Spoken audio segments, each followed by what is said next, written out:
शांति। 25/10/2022 के ईश्वरीय महावाक्य हैं। आज मीठे मीठे प्यारे प्यारे शिव बाबा ने मीठे मीठे प्यारे प्यारे बच्चों से मुरली के साकार मधुर महावाक्यों में कहा, मीठे बच्चे तुम कर्म योगी हो, कर्म करते हुए बाप की याद में रहो। याद में रहने से कोई भी विकर्म नहीं होगा। प्रश्न है मुरली का, बाप से बुद्धि योग ना लगने का मुख्य एक कारण है, वह कौन सा? उत्तर है लोभ। कोई भी विनाशी चीजों में लोभ होगा, खाने का व पहनने का शौक होगा, तो उनकी बुद्धि बाप से लग सकती नहीं लग सकती। इसलिए बाबा विधि बताते हैं, बच्चे लोभ रखो बेहद के बाप से वर्षा लेने का, हद का लोभ मत रखो। इस विकारी दुनिया में और इस विनाशी शरीर के जो भी सुविधाएं हैं, जो भी स्थूल साधन है, उनसे मोह मत रखो। जो सूक्ष्म ते सूक्ष्म है, जो हम दिव्य दृष्टि से देख पा रहे हैं, उससे प्रीत लगाओ, है ना। और बाप के वर्षे को याद रखो कि बेहद के बाप से हमें वर्षा लेना है। बाकी किसी भी चीज में लोभ नहीं रखो, नहीं तो जिस चीज से अधिक प्यार होगा वही चीज अंत में भी याद आएगी और पदभ्रष्ट हो जाएगा।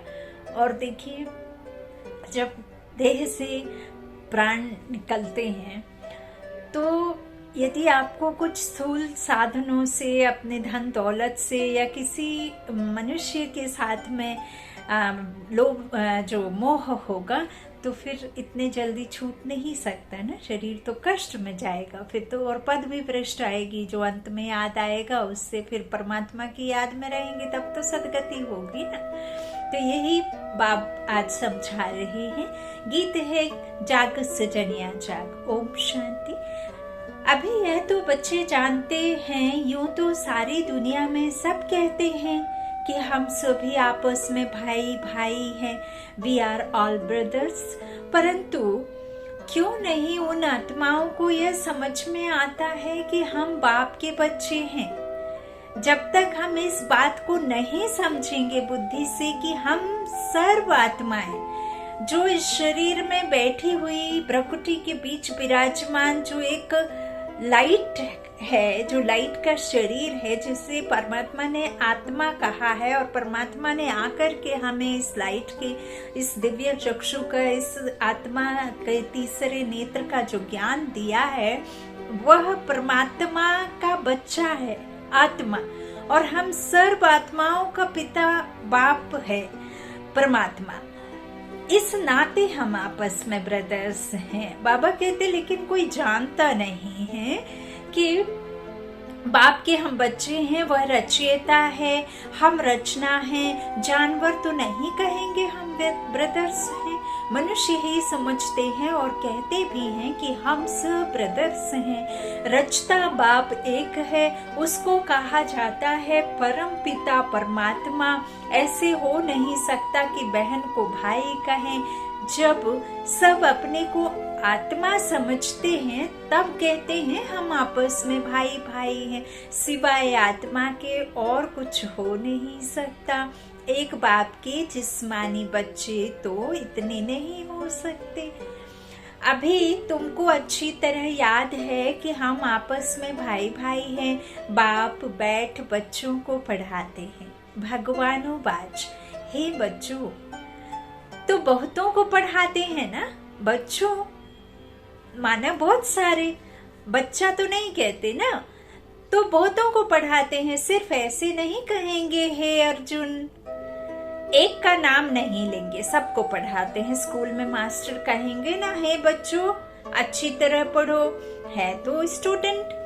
परंतु टीचर बड़ा बुजुर्ग है, इसलिए स्टूडेंट को बच्चे बच्चे कहते हैं। वहाँ कोई अपने को आत्मा तो समझते नहीं है, वहाँ तो जिस्मानी संबंध ही रहता है। जो हम स्कूल में पढ़ाई पढ़ते हैं, जो डॉक्टर इंजीनियर, और हम स्कूल में जो ना जाने किस किस बात के लिए पढ़ाई करते हैं, वकील पढ़ते हैं, इंजीनियरिंग के लिए पढ़ते हैं, MBA करते हैं, तो वो सबका जो एम ऑब्जेक्ट होता है, तो बाबा कहते हैं कि वहाँ पे तो आप जो भी पढ़ाई पढ़ते हैं, तो वहाँ कोई भी ये नहीं कहेगा कि तुम आत्मा समझकर पढ़ाई करो, है ना। जिस्म समझकर, जिस्मानी संबंध समझ करके ही वहाँ पढ़ाएंगे।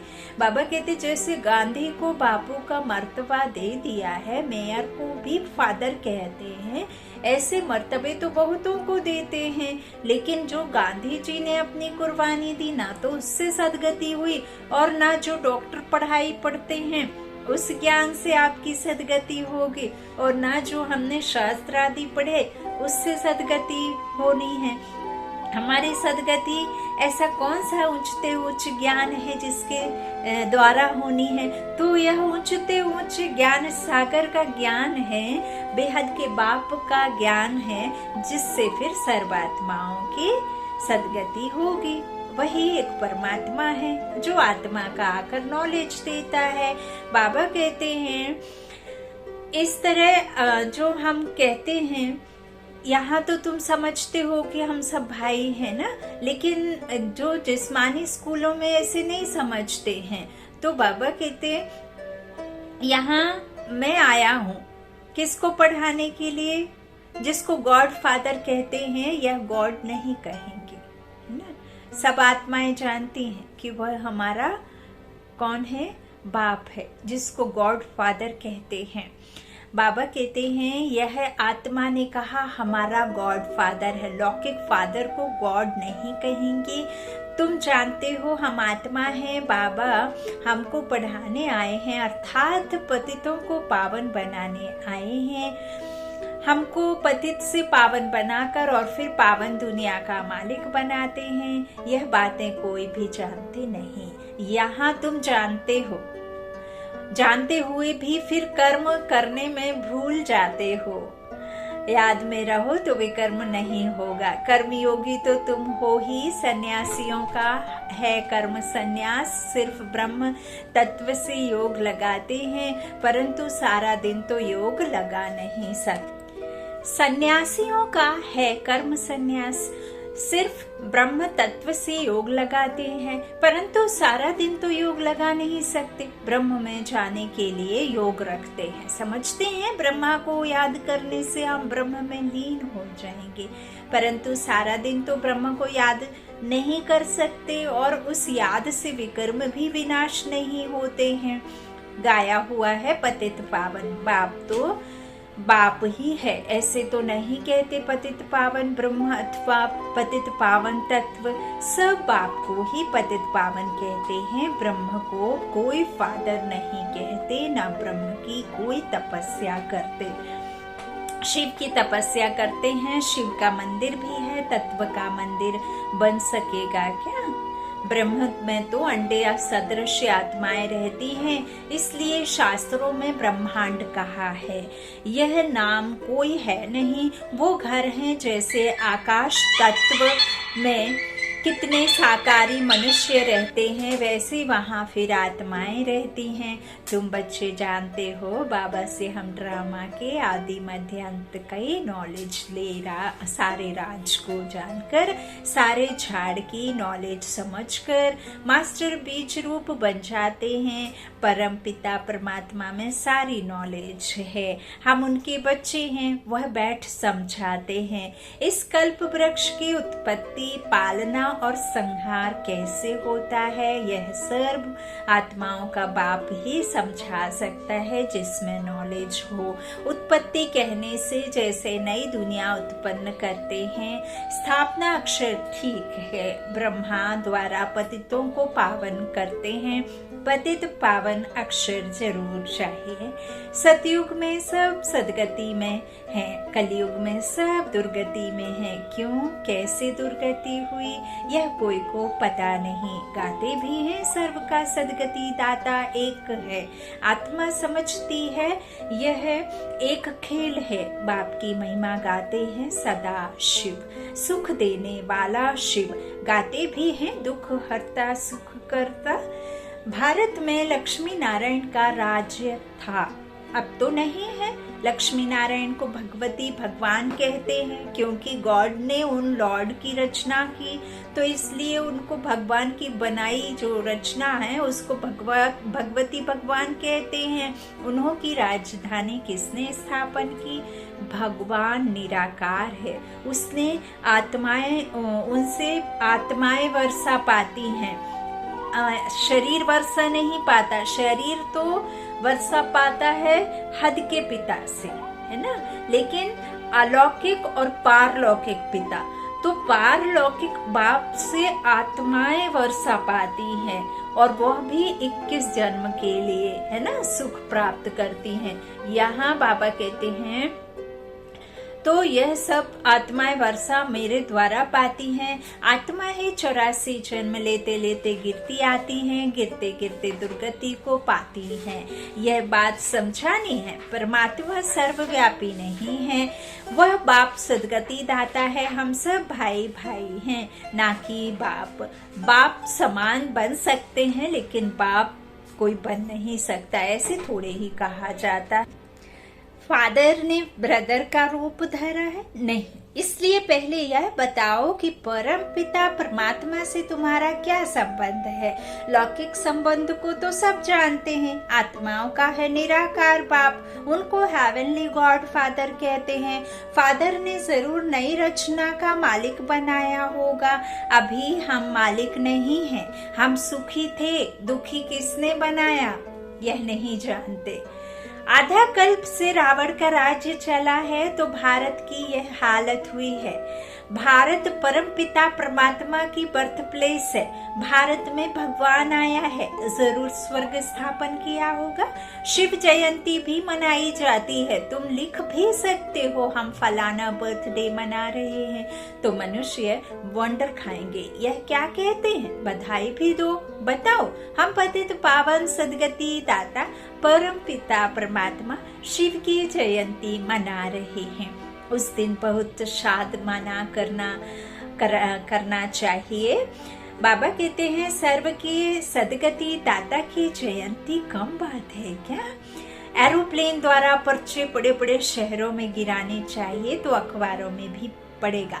बहुत सुंदर सुंदर कार्ड बनाने चाहिए। मोस्ट विल बैड बाप की बहुत महिमा लिखनी चाहिए। इतना मीठा, इतना प्यारा, इतना प्यार करने वाला, हम बच्चों से बेहद बेहद मोहब्बत करने वाला वो बादशाहों का बादशाह है स्वयं भगवान। तो उसके बारे में कितनी महिमा लिखनी चाहिए जो हमसे कुछ भी नहीं लेता और हमें हीरे तुल्य जीवन देता है ना, कौड़ी से हीरा बनाता है। तो कितनी महिमा लिखनी चाहिए। भारत को फिर से स्वर्ग बनाने आया है, वही बाप राजयोग सिखला रहे हैं, वर्षा भी वही देते हैं। शिव जयंती के कार्ड बहुत अच्छे सुंदर छपाने चाहिए, प्लास्टिक पर भी छप सकते हैं, परंतु अनुज छोटी बुद्धि है। राजा रानी तो कोटों में कोई बनेगा, बाकी जरूर अलबेले जो होंगे वह प्रजा बनेंगे। माला 108 की है, बाकी प्रजा तो बहुत होगी। ऐसे भी नहीं हम तो अलबेले हैं, खूब पुरुषार्थ करना चाहिए। बाबा समझाते हैं बहुत है, परंतु अमल में मुश्किल कोई लाते हैं। यहाँ अपने को अल्लाह के बच्चे समझते हैं, बाहर निकलने से माया उल्लू बना देती है। इतनी कड़ी माया है, राजाई लेने वाले थोड़े निकलते हैं। अब है ही मायावी राज्य, है ही रावण की दुनिया, तो वो तो अपनी तरफ खींचेगा ही। वो तो पूरा भरपूर प्रयास करेगा कि मेरा राज्य कोई छीने ना, है ना। तो कितना आपको चाहिए बल, तब उससे बचेंगे।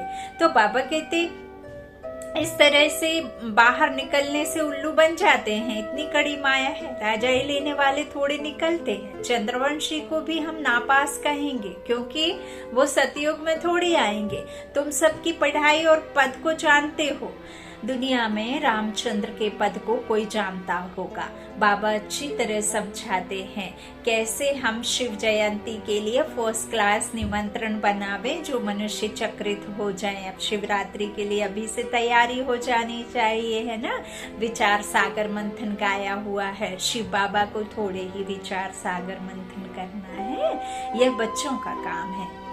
बाबा राय देते हैं किसकी बुद्धि में आए और काम ना करे तो बाबा उनको अनाड़ी कहेंगे। बच्चे जानते हैं परम पिता परमात्मा हमको ब्रह्मा द्वारा विष्णुपुरी का मालिक बना रहे हैं। शंकर द्वारा विनाश होना है, त्रिमूर्ति ऊपर खड़ा है। तुम सब पंडे हो जो रूहानी यात्रा सिखलाते हो, तुम भी लिख सकते हो सत्यमेव जयते। बरोबर सत्य बाबा हमको विजय पाना सिखलाते हैं अथवा विजय प्राप्त कराते हैं। कोई ऐतराज उठावे तो उनको समझाना है। बाबा का ख्याल चला कि शिव जयंती कैसे मनानी चाहिए। गीता का भगवान शिव है, ना कि श्री कृष्ण। इसका बहुत प्रचार करना है। वह रचयिता और वह रचना। बाप है रचयिता और कृष्ण है रचना। वर्षा किससे मिलेगा? रचता से की रचना से। श्री कृष्ण है पहली रचना।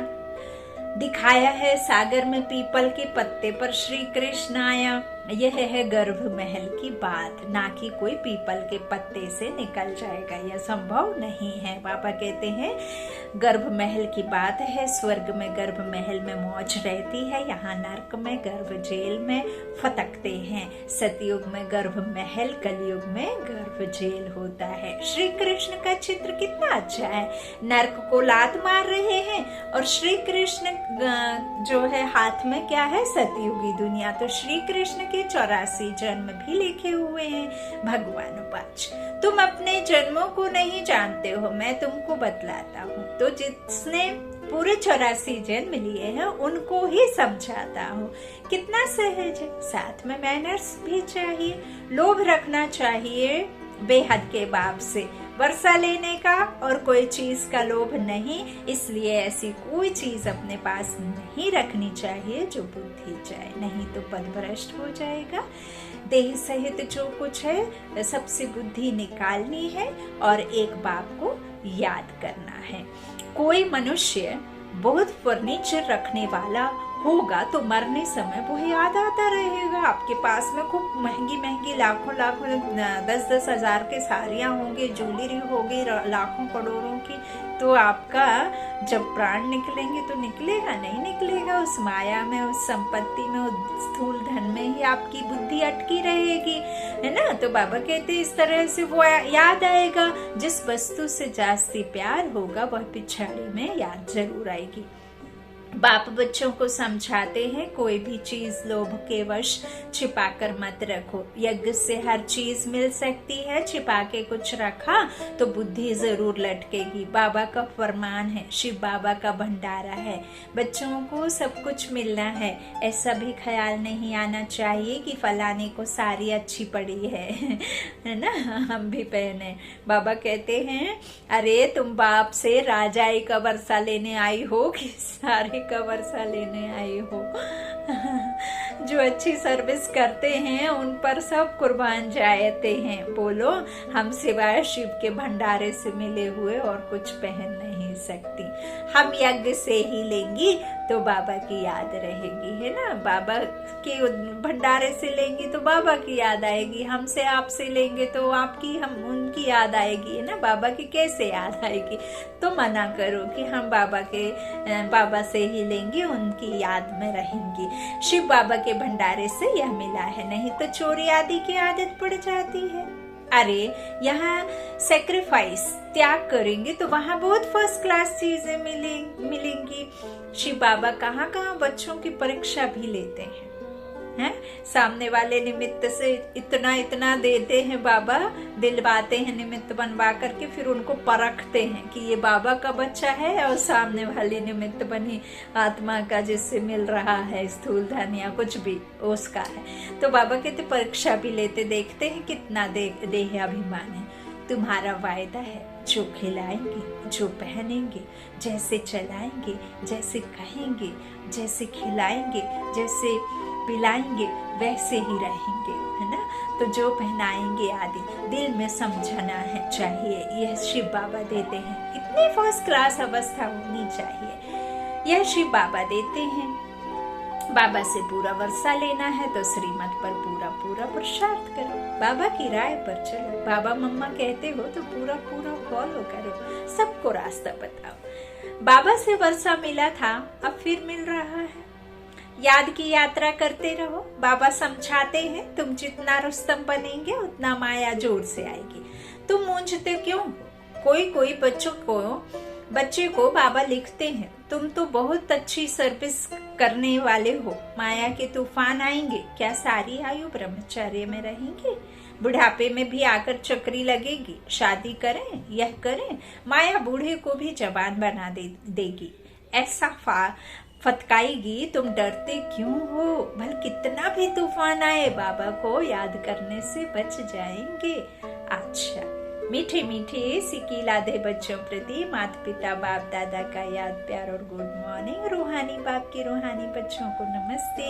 हम रूहानी बच्चों के रूहानी माता पिता बाप दादा को याद प्यार और गुड मॉर्निंग। शुक्रिया बाबा, मीठे बाबा, प्यारे बाबा, सबका साथी सबका सहारा। धारणा के लिए मुख्य सार, पहला, लोभ के वश कोई भी चीज छुपाकर अपने पास नहीं रखनी है, बाप के फरमान पर चलते रहना है। दूसरा, बाबा जो खिलाए जो पहनाए एक शिव बाबा के भंडारे से ही लेना है, देह अभिमान में नहीं आना है, मम्मा बाबा को पूरा फॉलो करना है।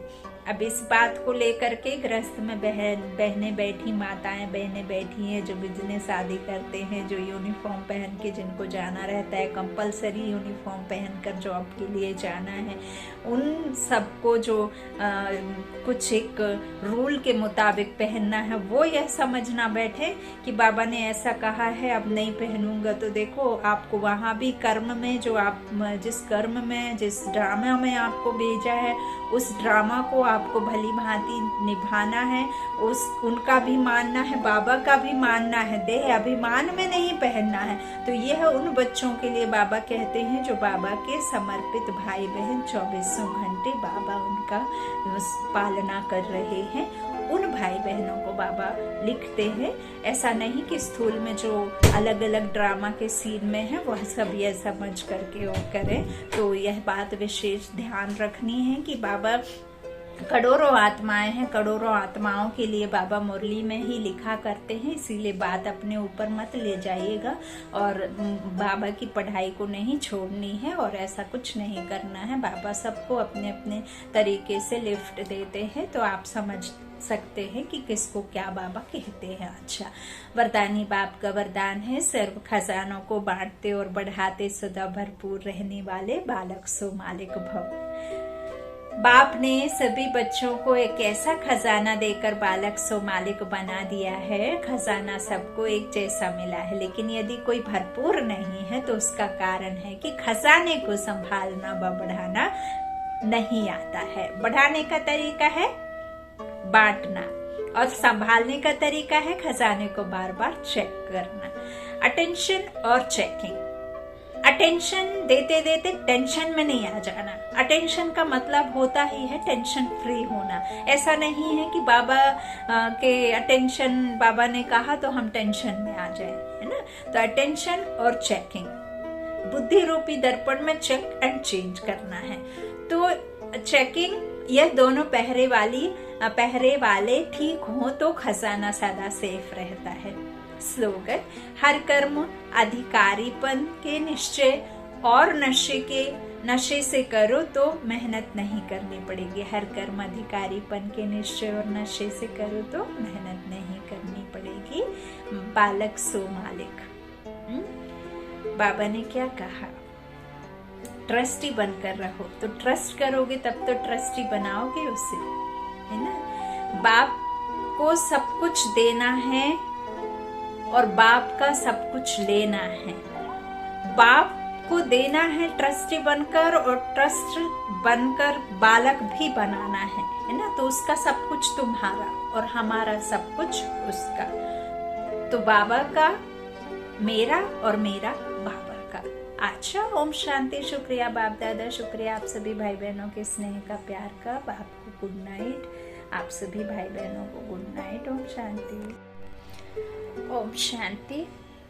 आज प्रजापिता ईश्वरी विश्वविद्यालय का जो 7 रोज की पट्टी है उसका 7वां दिन है, और उसमें राजयोग क्या है उस क्लास के बारे में परमात्मा स्वयं आकर के इस राजयोग में सिखाते हैं और बताते हैं कि राजयोग क्या है। आज तो राजयोग अंतर जगत की ओर एक यात्रा है।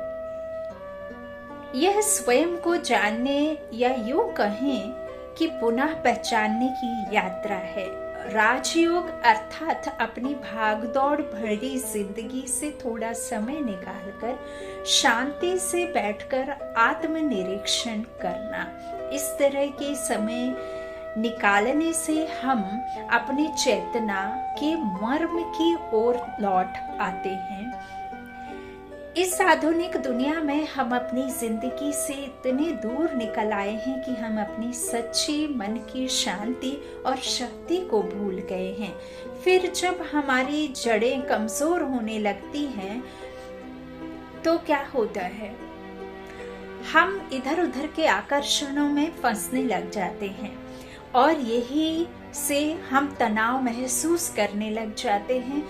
आहिस्ते आहिस्ते ये तनाव हमारी मानसिक, भावनात्मक और शारीरिक स्वास्थ्य को असंतुलित कर हमें बीमारियों में भी जकड़ सकता है। राजयोग एक ऐसा योग है जिसे हर कोई कर सकता है। ये एक ऐसा योग है जिसमें कोई धार्मिक प्रक्रिया या मंत्र आदि नहीं है। इसमें कोई संस्कृत भाषा या किसी मंत्र की बार बार उच्चारण करने की क्रिया नहीं है। इसे कहीं भी और किसी भी समय, किसी भी स्थान पर, किसी भी परिस्थिति में, किसी भी स्थिति में किया जा सकता है। राजयोग को आंखें खोलकर किया जाता है, इसलिए ये अभ्यास सरल और आसान है। योग एक ऐसी स्थिति है जिससे हम अपनी रोजमर्रा की चिंताओं से परे जाते हैं और हम अपने आध्यात्मिक सशक्तिकरण का आरंभ करते हैं। आध्यात्मिक जागृति हमें व्यर्थ और नकारात्मक भावों से दूर कर अच्छे और सकारात्मक विचार चुनने की शक्ति देता है। हम परिस्थितियों का जवाब जल्दबाजी में देने के बजाय सोच समझ के करेंगे। हम समझता में जीने लगते हैं। बेहतर, खुशनुमा और मजबूत रिश्ते बना अपने जीवन में सकारात्मक परिवर्तन कर पाते हैं। यह राजयोग से संभव है। योगाभ्यास कैसे किया जाए? राजयोग करना वास्तव में बहुत सरल है, इसलिए इस योग को दूसरे शब्दों में सहज राजयोग भी कहा जाता है। परंतु कभी कभार शुरुआत में इसकी थोड़ी सी जानकारी की जरूरत पड़ती है। इस अभ्यास के लिए 5 सरल कदम बताए गए हैं और इस अभ्यास को करते करते बहुत जल्द ही आप इन 5 कदमों की आवश्यकता भी नहीं पड़ेगी। केवल एक विचार से आप एक शांत स्थिति में पहुंच जाएंगे। इसमें पहला कदम है, पहले कदम में आता है तनाव और उलझनों को परे रखते हुए अपने मन को, शरीर को शांत और स्थिर करना, जिसे विश्रांति कहा। पहला कदम। दूसरा चरण है एकाग्रता, कॉन्सेंट्रेट। विश्रांत होने के बाद वर्तमान पे अपना ध्यान केंद्रित करना। सांसों के प्रवाह पर एकाग्रता, एक बिंदु पर एकाग्रता, शांति शब्द पर एकाग्रता, पीछे की ओर गिनते हुए एकाग्रता। तीसरा चरण है मनन करना, स्वयं की आंतरिक दुनिया और अपने मूल्यों की गहराई में जाना। अनंत काल पर मनन, सच्चे स्व पर मनन, प्रकाशमय अस्तित्व पर मनन, अपने मूल गुण पर मनन। चौथा चरण है अनुभूति। जब मेरी समझ और मेरे एहसासों का मेल होता है तो और ही गहरी और सार्थक वास्तविकता की अनुभूति होती है। प्रेम की अनुभूति, शुद्ध प्रकाश की अनुभूति, अनंत की अनुभूति, आत्म परिवर्तन की अनुभूति। और पांचवा चरण योगाभ्यास। एक ही संकल्प में एकाग्र रह के अपने मूल अस्तित्व को याद करते हुए सुव्यवस्थित स्थिति को पुनः जागृत करना। परे जाने का योगाभ्यास, 5 तत्वों की दुनिया से ऊपर जाने का अभ्यास, स्रोत तक का योगाभ्यास, सरल परिवर्तन का योगाभ्यास, कहानी से परे का योगाभ्यास और परमात्मा के धाम में जाने का अभ्यास। परमात्मा प्रेम का सागर है, उस प्रेम के सागर में गोते खाना, उसकी तह तक जाना, उसके लव में लीन होना। परमात्मा शक्तिशाली है, सर्वशक्तिमान है, उसकी शक्तियों को अनुभव करते हुए उसकी शक्तियों को अपने में महसूस करना। परमात्मा ज्ञान का सागर है, उस ज्ञान को उसमें टिक जाना, इमर्स करना और उसके जो 5-5 मिनट एक अपने स्वामान में टिक जाना। इस तरह से हम राजयोग को कर सकते हैं। तो योगाभ्यास के लिए फिर हम 1 मिनट में योग के अभ्यास से फायदा भी महसूस कर सकते हैं। तो इस तरह आप 1 मिनट में किस तरह से योग कर सकते हैं वह मैं आपको आगे दूसरे वीडियो में बताऊंगी कि राजयोग कैसे करना है। ये था राजयोग कोर्स का 7वां रोज, जिसे बाबा ने भट्टी का नाम दिया है।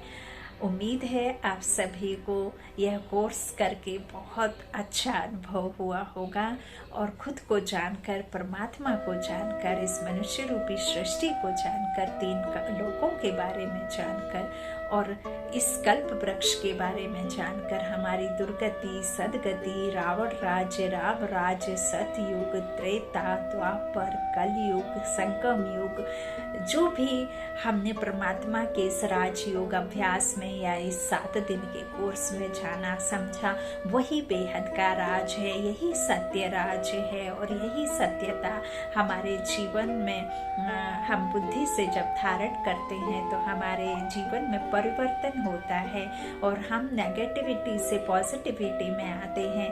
हम श्रेष्ठ संकल्पों से अपने जीवन को श्रेष्ठ बनाते हैं। हम अपने कर्म को श्रेष्ठ बना करके पूरे कल्प के लिए हमें संगम युग में कमाई करते हैं और यही धर्मायु है और यह महापरिवर्तन का युग है, महाकल्याणकारी युग, संगम युग है, जो परमात्मा आकर के हमें उस राजयोग के द्वारा हमें राजेश्वरी बना करके हमें उस राज्य का युग का हमें क्या करते हैं, राज्य भाग्य देते हैं, विश्व पर राजाई देते हैं। यह सब ही परमात्मा के महावाक्यों में हमें बताया जाता है। और आप सभी मुरली ज़रूर सुने राजयोग के बाद में, ये कोर्स के बाद में तो मुरली ज़रूर सुनना है। आपको मुरली समझ में आने लग जाएगी जब आप यह कोर्स कर लेते हैं। अच्छा, ओम शांति। शुक्रिया आप सभी भाई बहनों का और बाप दादा का। ओम शांति।